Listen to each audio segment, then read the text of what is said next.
Let's talk about first your work with red states and the S2 strategies and building out or helping states that have been historically red states to access these IRA funds and to generate green businesses in their states.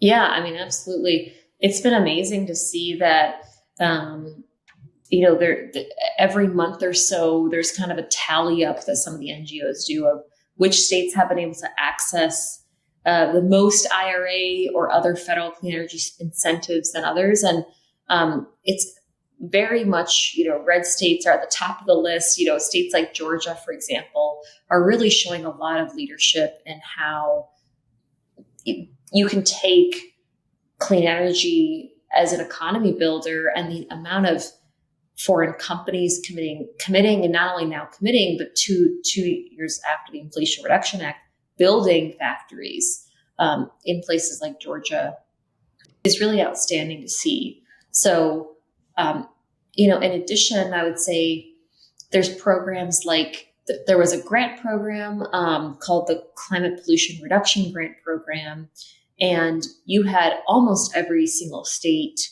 again, no matter their politics, applying to that program. And what they had to do was show how they plan to reduce emissions overall.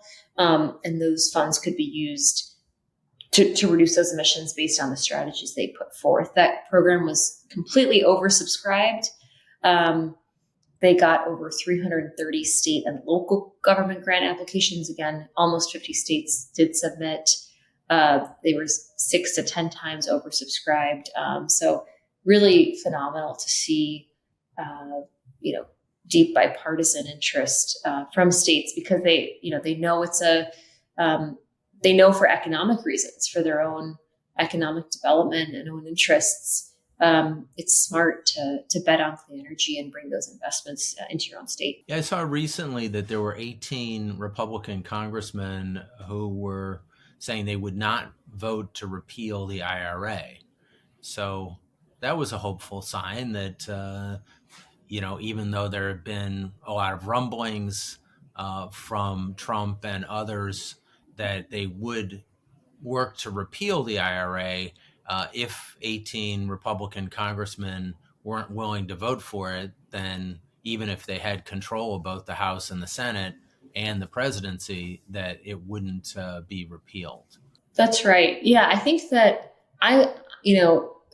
if there's a scenario, as you said, in which, President Trump is reelected and you have Republican control of both the House and Senate, I think we'd see, my hope is we would see even more than 18 congressmen, be approached by their own governors and their own state representatives and the companies that have now made investments in these very states, to not repeal the Inflation Reduction Act or other clean energy incentives. At the same time, Let me there are ask you, still, would yeah, that please. would that affect the cash flow stream that these companies have expected based upon their investments?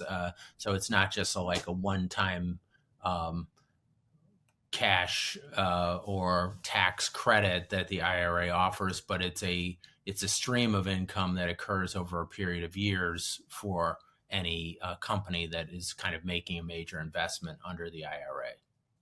That's right, exactly. A number of the tax incentives are, for example, the production tax incentive is one that is based on how much energy you're producing, and that is more on a year by year basis. Even some of these, what we call grant programs, which means kind of large injections of funding by taxpayers to help offset the capital costs of a project like a hydrogen hub. Um, those are not just one-time payments and one and done, but those are released to make sure that the project's being responsibly built. Those are released by the government over years, and so there are definitely actions that we've heard from the Trump campaign and Trump himself, that they would want to be taking unilaterally, even without Congress, to try to slow down those dollars, to maybe put some of those programs into question. There's a lot of damage that could be done, even without a Republican-led or let's say a Congress that wants to repeal the IRA, to slow things down, and to cause a lot of uncertainty that we could see a lot of these investments leaving our shores.